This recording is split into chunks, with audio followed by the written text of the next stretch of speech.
Война с Украиной идет уже почти 3 года. За это время мы, казалось бы, привыкли уже плюс-минус ко всему. Поводов переживать и волноваться у нас было немерено, при этом многие страшные опасения не оправдались.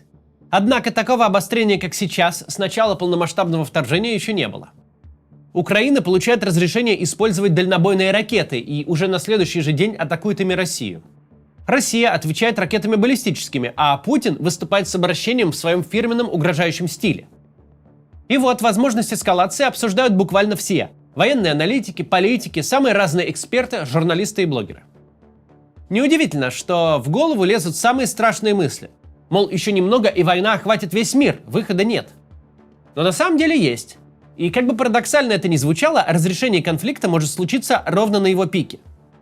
История войн говорит нам, что все совсем не так линейно. Что бывали ситуации, когда замирение происходило прямо на фоне острейшей эскалации. 70 лет назад, в момент самых жестких и масштабных столкновений, две соседние страны, воевавшие уже 3 года, заключили мирное соглашение. Речь о Корейской войне. Поговорим сегодня об истории замирения между двумя враждующими государствами. Только перед тем, как начнем. Если вы пропустили, вчера вечером у нас вышел свежий ролик «Минута в минуту» про ГКЧП в очень необычном формате. Посмотрите, ссылка в описании. А теперь начинаем.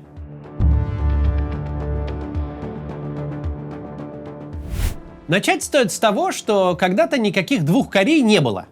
Даже больше. Никто из участников будущего конфликта не предполагал, что они вообще могут существовать. Было единое государство – Корея. Еще в 1910 году она оказалась под оккупацией Японии, которая в то время наращивала свое влияние в Азии, и провела в положении колонии долгих 35 лет. Японская оккупация была жестокой. Национальное угнетение многие корейцы воспринимали особенно остро и с оккупантами всячески боролись.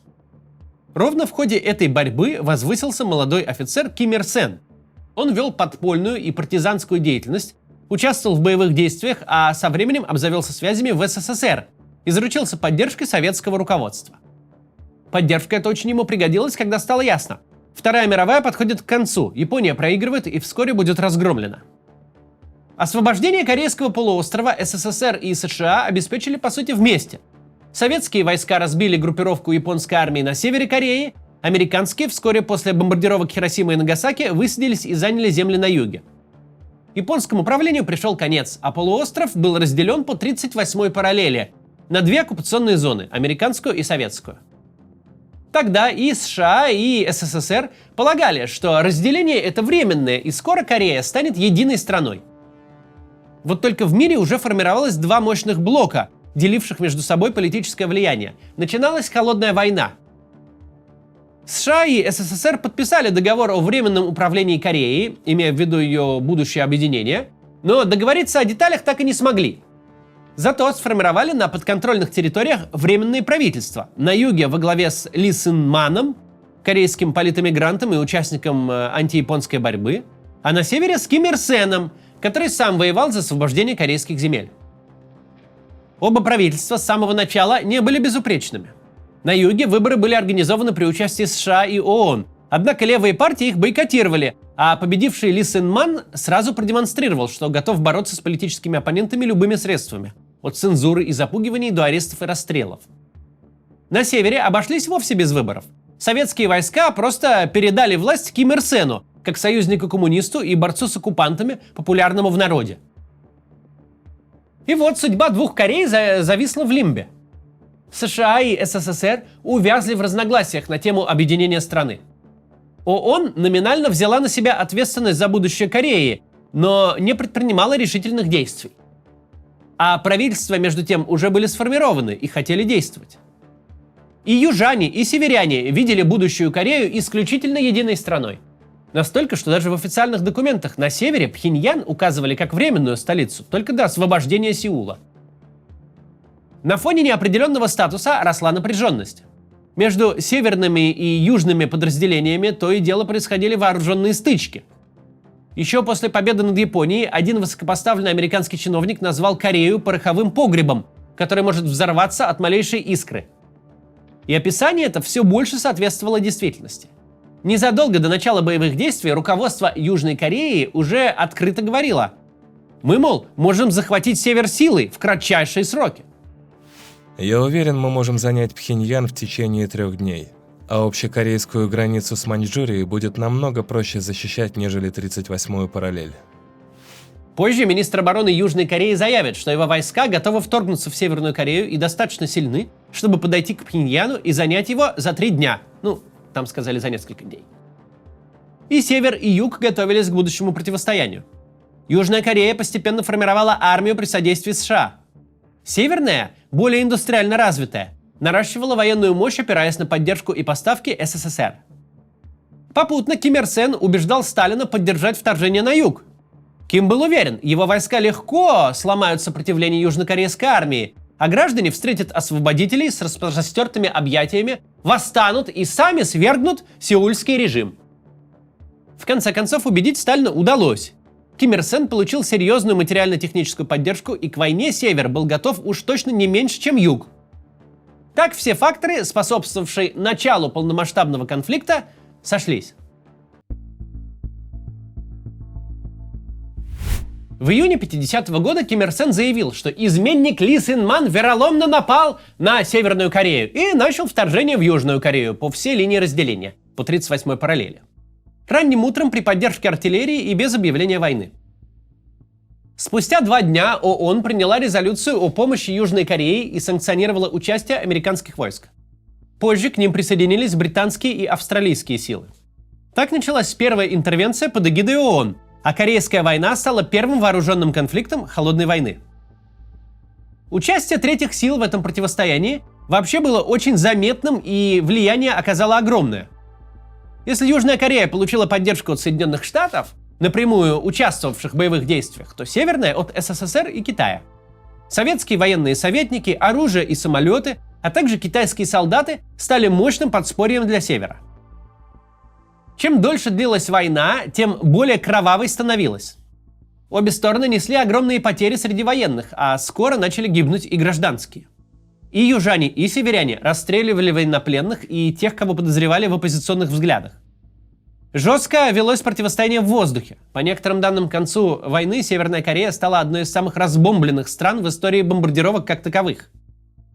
Когда стало понятно, что Пхеньян за 3 дня не берется, а южнокорейцы, с другой стороны, освобождению не радуются, начались первые попытки замирения.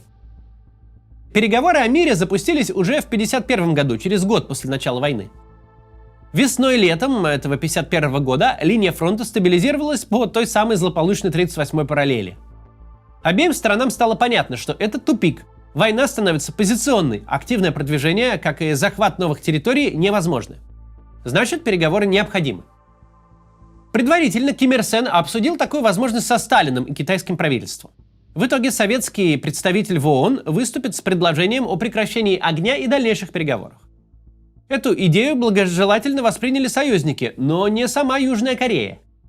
Ли Син Ман был настроен на продолжение борьбы. Он хотел как минимум отвоевать земли, захваченные северянами, и сумел мобилизовать южнокорейское общество на это дело. Парламент сперва поддержал лидера, но потом все же высказался за диалог. В общей сложности переговоры велись практически 2 года. То и дело они срывались и возобновлялись снова.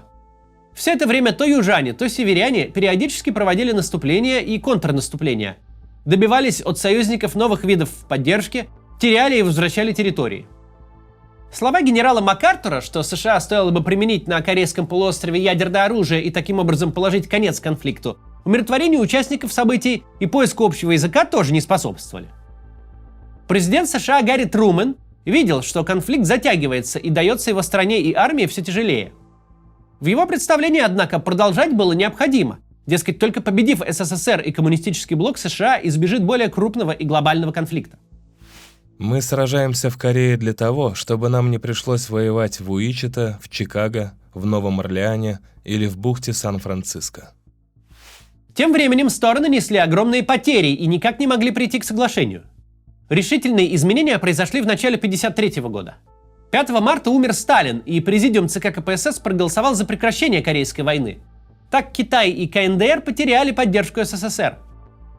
Вскоре Китай согласился на обмен военнопленными, которому долго сопротивлялся. А потом произошло то, что можно назвать последней крупной эскалацией той войны. В 1953 году, в мае, американская авиация нанесла разрушительный удар по сельхозинфраструктуре Северной Кореи. Рис – важнейшая сельскохозяйственная культура Севера. Его выращивание практически невозможно без качественной ирригации. Именно на ирригационные сооружения и 20 дамб, регулировавших орошение рисовых полей, были сброшены бомбы. Эта атака не могла изменить характер войны, но произвела страшное впечатление, обеспечив Северной Корее серьезные проблемы с урожаем и продовольственный кризис. Тем не менее, переговоры, которые несколько раз оказывались под угрозой срыва, возобновились. К лету 1953-го удалось прийти к соглашению по многим сложным вопросам. Но по другим спорным пунктам южнокорейское правительство отказывалось идти на уступки и пригрозило, что продолжит боевые действия самостоятельно. Северяне в долгу не остались. Вместе с китайским контингентом они нанесли сокрушительный удар на южном направлении.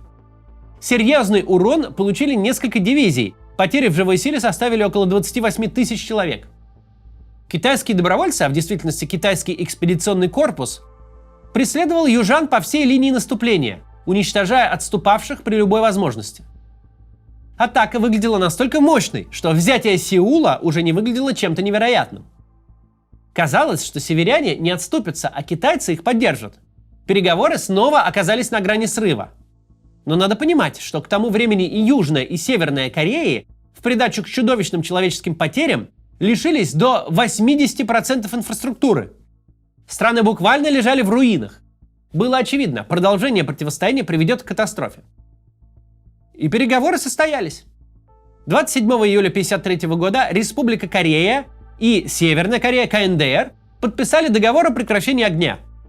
Был проведен обмен военнопленными и разграничены зоны контроля по той самой 38-й параллели. Впоследствии эта линия разграничения станет самой охраняемой границей в мире, а вокруг будет демилитаризованная зона шириной в 4 километра, которая рассекает Корейский полуостров на две примерно равные части.